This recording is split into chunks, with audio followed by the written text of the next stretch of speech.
breaking down the Ryder Cup, truly one of the great sporting events there is, one of the best to watch, one of the best to bet, and we'll cover it all for you in this video. We'll talk about best bets for this thing. We'll look at the squads for both the US and the Euros, dream Sunday matchups, and much, much more. Welcome to OddsShark. I'm Ninja, and joining me to break down the 2025 Ryder Cup is our old friend, Iain MacMillan from SI, from the Bacon Bets podcast. And IMAC, I gotta say, I'm a bit disappointed you didn't come on here rocking one of those Team USA shirts with the Rory McIlroy silhouette. I would have bought one. $65, a little outside my price range, unfortunately. It's a bit steep. Talk to the Ryder Cup noobs real quick here. If you had to give out one tip for betting the Ryder Cup, what would that tip be? Yeah, I think my tip would be, if you're looking at all the odds, some of the more popular betting markets for the Ryder Cup is like betting on top point score. So like which player on which team ends up with the most points.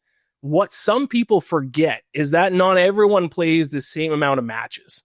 So if you were like, for some reason, like you're a big Ben Griffin fan and you like the way that he plays the game, he's probably only going to play in 2, maybe 3 matches throughout this, while Scotty Scheffler will be playing in every single one. He'll be playing all 5. So that plays a big role when you're looking in that top point score for each team market, because even if you like some of those guys far down the odds list, they just simply aren't going to play in enough matches. That, like, Ben Griffin go 3-0, and that might not be enough to finish as the top point scorer for US. Actually, probably won't be enough for him to win as the top point scorer. So that is one thing to keep in mind if you're looking at those types of betting markets for the Ryder Cup. Is, you know, not all players get the same amount of opportunities. And looking at the board here, at FanDuel, USA minus 135, Euros plus 140, tie is 12-1 here. And the Euros are largely running back the same squad that did win this 2 years ago in Rome. I have a couple of questions regarding that. The first one is this. It feels as if this Euro side is built in a way that the crowd in the US is probably not going to impact them very much. Agree or disagree? Kind of both. I agree it's kind of built in that way, but I disagree that they'll be able to prevent the crowd from having an impact. I think that's easier said than done, to be honest. Now, I am a little bit concerned about the crowd, if we can touch on this for a second. In New York, you think it'd be a very loud and rowdy crowd, but I don't know, Ninja, if you've seen the cost of tickets to this thing.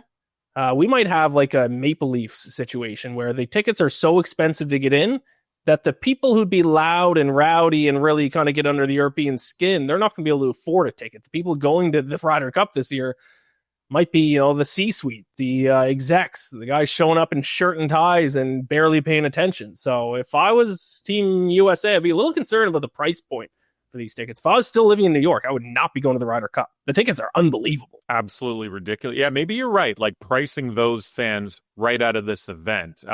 If you were putting this Euro team together, would you take Matt Fitzpatrick? This guy is 1-7 overall in the Ryder Cup, 0-3 in singles, 0-3 in foursomes. It feels like they could have chosen someone else here, no? Yeah, which is my big concern for Team Europe this year. I understand that they want to keep the large majority of their team from the last Ryder Cup intact. There is some benefit to that. But one of the biggest downfalls of Team USA over the past number of years is that they're a boys club. And there's just guys who, if they're anywhere close to being good enough to be on the team, they're going to bring them on the team, and that has hurt them in the past. This is the first time I've seen Team Europe, who typically just brings the best guys possible to help them win. This is the first case I've seen of a boys club move. I would not be bringing Matt Fitzpatrick. Harry Hall not even being considered for this team is a disgrace. This guy has been one of the best European golfers over the past 3 months, even if you go back a little bit longer than that. Yeah, he's not winning events, but he has been the definition of consistency over the past few months, which is what you need at an event like this. So Matt Fitzpatrick has been streaky at best. He's had some decent performances, but I think that this is a real boys club move. And if I was a Team Europe bettor, which I am, that would give me a cause for concern heading into this event. Yeah, great shout there. Data Golf loves Harry Hall this season, ranks fairly highly there. I was thinking like maybe your boy Aaron Rye, maybe the Finn, Sammy Valimaki as well could be in the mix. Yeah. I mean, I do love Aaron Rye. I think Aaron Rye's a terrible course fit for Bethpage Black is part of the issue with Aaron Rye. And I do think they got most of the roster right for Team Europe. I think I would, if I were to make the team, it'd probably be exactly this, but then swap out Fitzpatrick for Harry Hall. And also the great part of them having Rasmus Højgaard, because that's the only difference between last Ryder Cup team and this one is they swapped out the twins.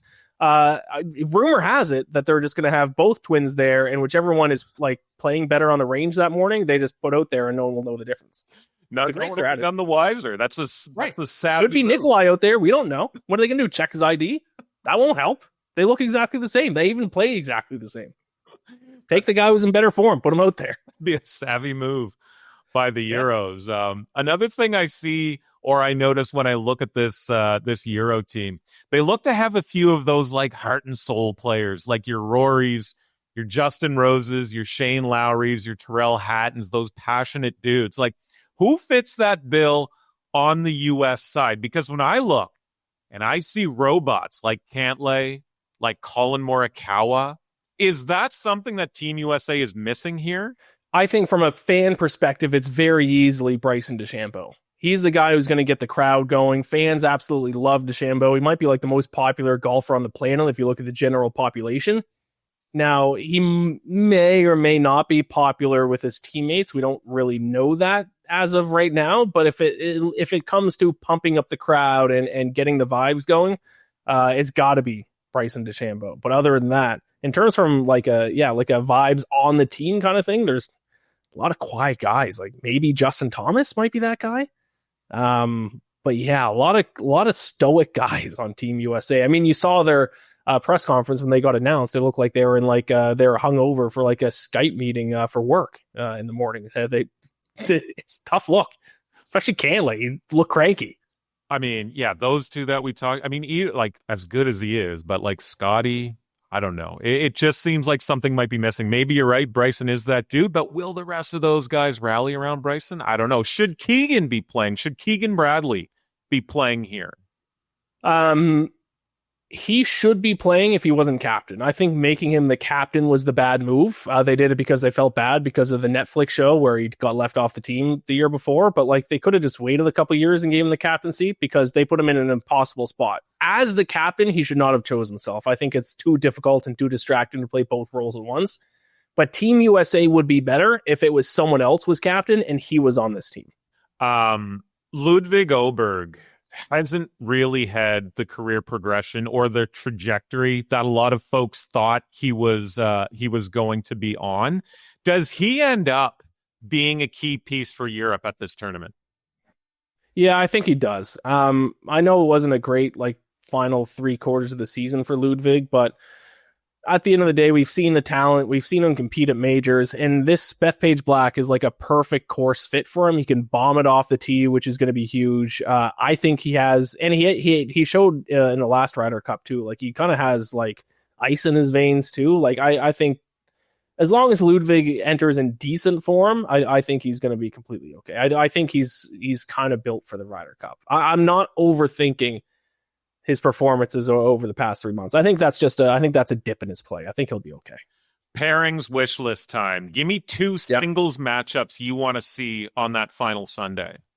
The obvious one that everyone would ask this question would be Rory and Bryson. They're just the most 2 opposite guys of all time, and it's fascinating to watch. And obviously they have the history of the US Open, 2 years ago. They have the Masters this year where they've been in those big situations where they felt like they have gone head to head. Bryson's like this new style of golf, a YouTuber golf. Rory's more traditional. That's the obvious matchup that we absolutely have to see. A little bit under the radar one that I would like to see is Tyrrell Hatton and Patrick Cantlay. Because Tyrrell Hatton is a hothead and Patrick Cantlay is the worst person to play with on earth because he's like the slowest golfer of all time.